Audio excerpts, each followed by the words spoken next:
Hi lovelies, and welcome to the Witch's Cookery. Today I would like to take a moment to sit down with you, enjoy a hot cup of tea and have a cozy chat about witchcraft. Having been a solitary practitioner for many years, it has not been until I started this channel and discovered the online witch community that I saw how valuable it can be to get inspired by fellow witches and magical beings and their way of practicing their craft. There is much we can learn from each other if we listen with an open heart and open mind.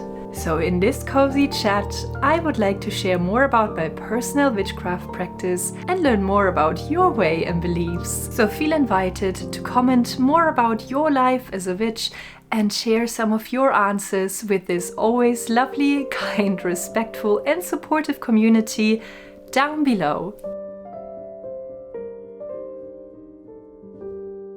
As a prompt for all these questions about witchcraft I will be answering in this video, I took Raven Flowers tag that they created at the beginning of this year. Thank you for everyone tagging me in their videos in response to that. And if you're unsure what witch tags are, they are actually a great tool to discover other witchcraft content creators that will not be put in front of you by the almighty YouTube algorithm because they may be too small. But if you click the hashtag down below, you can find more witchy YouTubers. Now, if I look at the first question, I do realize that I'm a little bit late to the party, which is so unlike me. Usually by this point I would already be dancing on the tables, glass of wine in my hand. But anyway, question number 1. Do you believe in New Year's resolution? Why or why not? Yes and no. I do believe that it's important to sometimes sit down, reflect upon your life, reflect upon your wishes, your desires, what you can better about yourself. Do I believe it has to be tied to a new year or a certain date?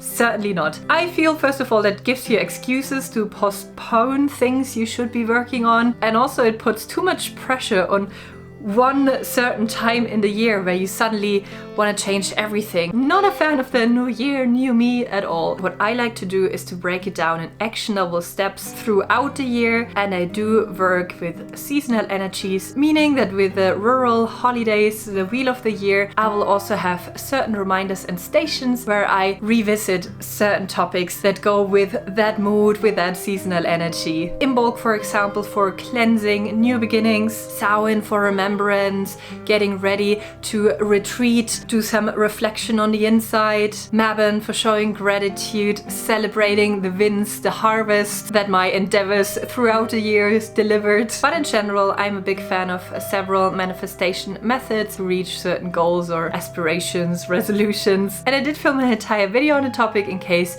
you feel like you want to be inspired for certain techniques and methods to reach your dream goals, dream life. Next question. What is your favorite color and does it hold any emotional or magical meaning for you? Since I can remember to that question, my answer will always be green. And in some ways I think that's just somewhat out of habit now. In general, I would say I love all the colors. We don't discriminate here. And I would use them depending on the purpose in my mundane and magical life. As a cottage witch, that's a big part of my practice, just to subtly influence the mood, emotions, in my house, in myself, in the people I live with or be around. That said, if you want to work with color magic, you won't really find a one-fits-all type of solution because that is very much influenced by culture, by tradition. Color can have multiple different associations depending on what context you're coming from. For example, green in the Western world is very much connected to hope, to healing, while, for example, in the Islamic world, it's much more connected to riches, to power, to inner strength. Colors can also hold a personal meaning depending on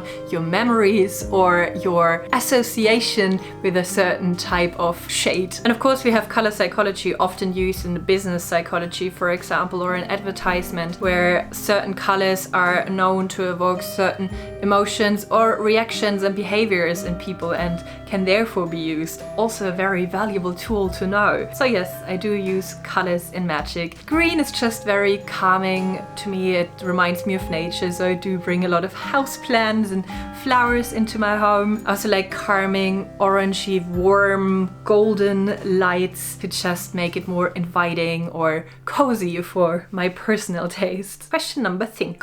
Do you use substances like alcohol, drugs, flying ointment for your meditation or divination? Absolutely not. While I do enjoy a glass or 2 or 3 or 4 of wine, should the occasion arise, I do not combine it with my magic at all. Especially how I practice meditation and divination is purely for self-reflective purpose, and in order to do so I want to have a really clear mind. I want to be in a state where I can really go inside me and look at things reflectively and not have a clouded happy brain that I would get if I would drink something, for example. Also, all that type of stuff just reminds me too much of my wild youth, and to be honest, I wasn't quite that spiritual, so no. What are favorite parts of your witchcraft practice? For me, that's seeing and feeling direct results from my spell work, rituals, and general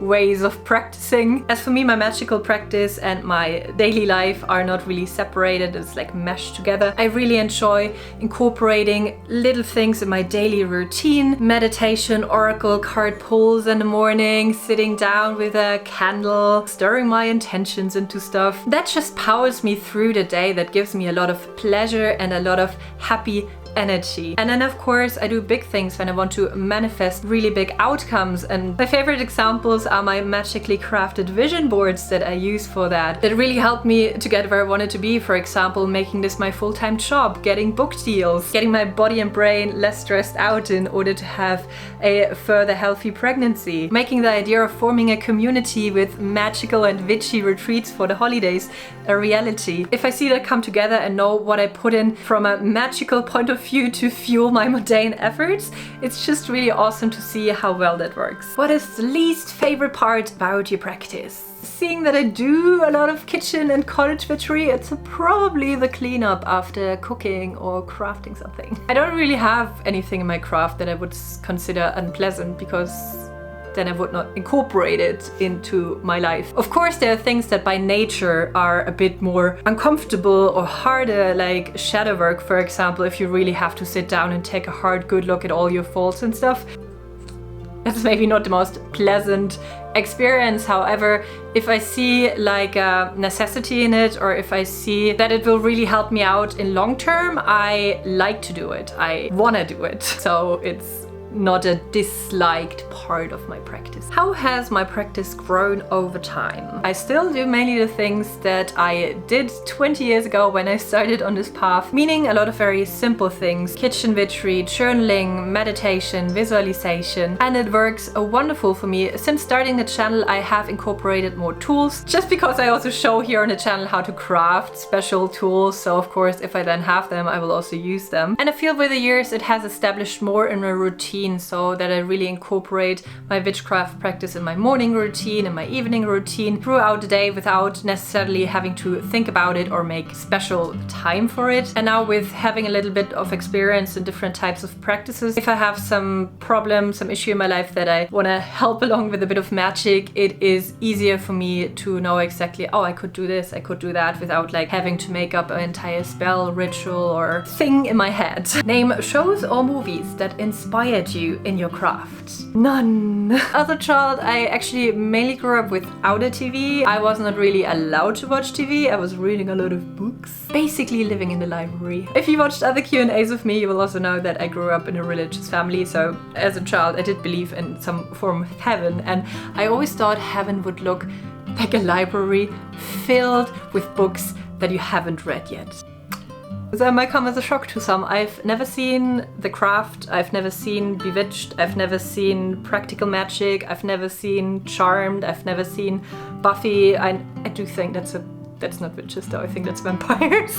Correct me if I'm wrong. I have seen a new Sabrina on Netflix a couple of years ago. If I really would have to pick something from a movie, it would possibly be the burrow from Harry Potter. I just find it very inspiring aesthetic-wise. I like the Molly Weasley character. I can see myself in her a bit. However, if you ask me about books, oh yes, I do have some very inspiring ones for you. I mentioned this before on the channel, like multiple times I think, but hello. Can't mention it too often because it's just so accurate and it's just such a great picture of how witchcraft works from a psychological aspect, through the social lens, through the historical lens. Terry Pratchett did Tiffany Aching series and the Witches series with Nanny Ogg, Granny Weatherwax, Margaret Garlick, headology, herbalism and all that stuff. Adorable characters, fictional world, but still a lot of real world wisdom in it. Read it, you won't regret it. Do you have a familiar? No, I do not believe in spirits, hence familiars in the way they are classically described. Numero 12. Can you recommend any other YouTube channels? I assume this means witchy YouTube channels, and there are tons of really good ones out there. Obviously, everyone I ever did a collaboration with is great and I love their content, otherwise I wouldn't have collaborated. But maybe to name a few smaller ones that you might not have heard of. The Gaelic Witch, love the French accent, lovely wording, cute b-roll, druidic lifestyle, wild woodland witch, fun, colorful, nice DIYs. Norse Witch, just in case you cannot get enough of the sexy German accent. And then of course the wonderful Megan Black, who talks about a lot of very important topic in the witchcraft community and is just someone that you can have on in the background like a podcast and really, you know, let it infuse your thoughts with some new points of view. To be honest, I don't watch that many witchy channels. I do have some mundane channels that I follow religiously for years. Funny content, mommy content, lifestyle content. Lupki's Life, a sweet Mennonite family in Canada with their wonderful kids, thrifting, house renovations. Love it. Hopper Family, Montessori inspiration for your daily life with your little crotch goblins. Townsend, because who doesn't like some historical cooking? Goodnight Moon and similar ASMR channels that whisper me to sleep. And then just for the giggles, Charlotte Dubray and Jenny Lorenzo. Name something that you must do for your emotional and mental well-being or your craft. For me, those two are connected, like my craft, my spirituality is there in order to aid my emotional and mental health. And it might be a very German habit, but I need to go out at least once a day. If I don't get out of the house, I get fog brain, my body feels just really like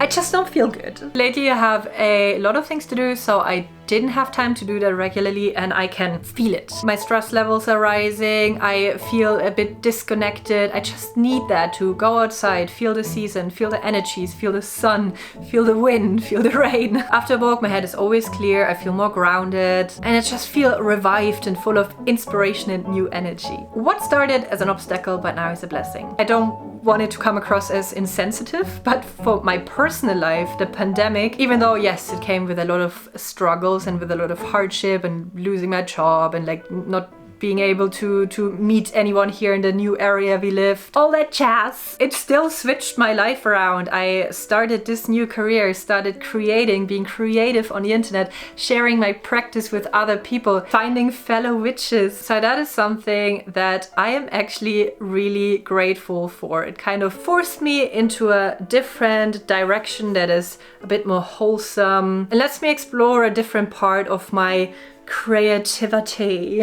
And of course, if you have watched my manifestation vision board video, you know how many things actually came from that one decision. What social media platform do you prefer? Let's start with Instagram. The two of us don't get along. Never had Instagram privately, so it's just beast of a different color. I just don't get it. I don't understand the algorithm. Even though people post nice things there, I just don't like scrolling through people's picture perfect presentations of their life. If I want to get inspired, I rather use Pinterest. Facebook. I do find a lot of the witchcraft groups to be somewhat toxic or just not very open-minded and not very kind. Except for one. Oh my god, I love the group Higevich. So much inspiration there.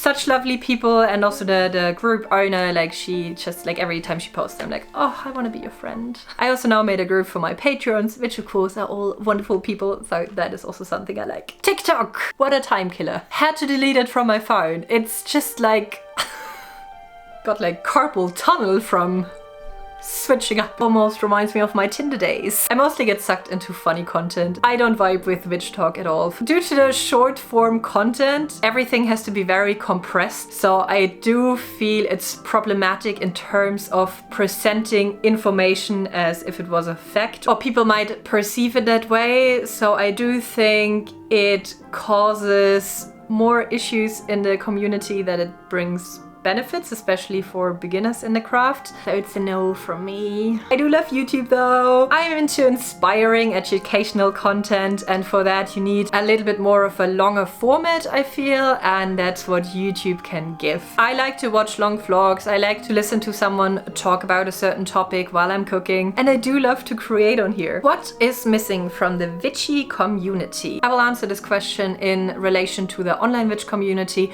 What I would like to see more is more diversity in terms of people from different cultural backgrounds, from different countries, talk about folk witchcraft lore or practices in their country or with roots from that culture. A lot of the content we see online is that watered down, Anglo-centric or Wicca-inspired type of stuff that everyone seems to be doing. Personally, I want to see more about the actual history, the research, educate myself on other cultures, on their beliefs. Same when it comes to pagan type of channels. I want to see more outside the Norse, Celtic, Germanic mishmash that is out there right now. So if you have any channel recommendations, please leave them down below. And what I also enjoy to see is how people bring their magic into their everyday life. Witch vlogs. It wouldn't have been if not for the lovely Kayla from My Wayward Life, or the spiritual spinster, or girl, you change your channel name too often.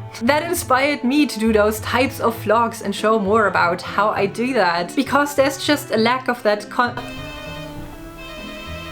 Who's ringing the bell? Because there's just a lack of that content out there. Hi baby, Mommy's here. Warst du draußen? How much space do you need for supplies and spell work? Well, a lot, because mainly my supplies are everyday items. Herbs I have in the kitchen, spices, home decor, kitchen utensils. It's spread out through my entire house, but I also do have one closet where I keep most of my herbs. Some of my books, my tarot decks, my oracle cards. And my child does like to play with the wands and the pendulums and the stones. So. Spread all over. How many altars do you have in your home? Well, that ties nicely in. I don't even know. My entire house is my magical workspace. I do have a dedicated seasonal decor area where I keep witchy things. I do have a self-care, self-love altar station in the bathroom that now has more shifted towards like a pregnancy related decor witchery. I do have my outdoor space for the summer month where I love to journal and meditate. Hi, Schnüchen! Du musst auch das da. Das schaue ich mir gleich an, ja, wenn ich mit Aufnehmen fertig bin, weil ich mache gerade ein Video, weißt du? And a little kitchen and hearth space above the dining table where I keep a lot of family things, seasonal stuff, kitchen-related memorabilia, active spells, candles, and so on. Favorite Sabbath? I like all of them because I do like to party. Mabon, just for the food, the time of year, the harvest, the wonderful colors in nature, the abundance. Yule, cozy, festive, family-orientated, and of course, again, a lot of food. Ostara and Imbolc, maybe just because right now we're at this time of year, but it's just this inspiring new energy, gives me a push to do stuff, a drive. Okay, I like it, Picasso. I might still watch some TikToks occasionally, but we shall not speak of that. Do you prefer tarot, oracles, runes, or pendulums? I do work with all, and it really depends on what I'm looking for. I use tarot cards if I want a general impulse reflection to my life. I'll also do certain spreads, for example, for the end of the year, or I have a specific question that requires a multi-layered answer. I do feel tarot is very open to interpretation. It's one of those divination methods that can give you a lot of input. I only have one oracle deck, and I love to do that for self-care, just because that that specific deck gives a lot of ideas. I will pull a card and then be inspired in a way of like, oh yeah, I haven't really focused on that part of my life lately. So let's give that some TLC again. Pendulums I will use if I have to make a choice and I cannot choose.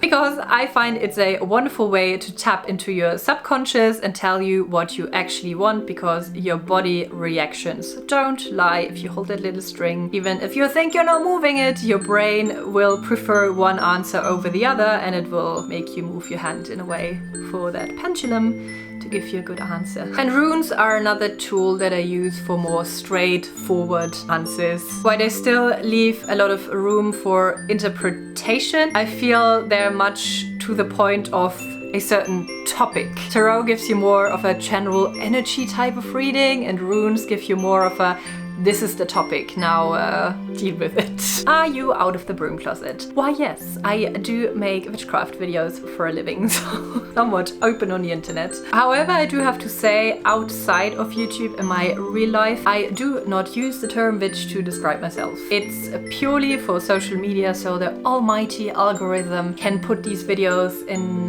front of you lovely people that are interested in similar things. I would describe my practice more as having a self-reflective, nature-bound type of spirituality with an interest in history and folk traditions. But it might also be due to cultural differences and understandings of that world. I do know that a lot of people find it empowering to say they are a witch, or they can then finally put a label how they feel or how they work their ways, how they live their life. But again, it's a heavily stereotyped word, so if someone would ask me, I would not say I'm a witch, but I would definitely share my interests or what I do with them, and then they can name it whatever the heck they want. And last but not least, I have to tag a couple of people that I would want to hear the answers from, and definitely also check them out. I'm gonna leave all the mentioned witchy stuff in the description box. Don't forget to also leave your answers down there, because I love to read more about your practice and become inspired by that too. So I'm tagging Alvin Oak, Wild Woodland Witch, The Witch of Wanderlust, and North Witch. Now that I've finished this, I hope you had a good time here today, and I'm gonna see you very soon. Goodbye!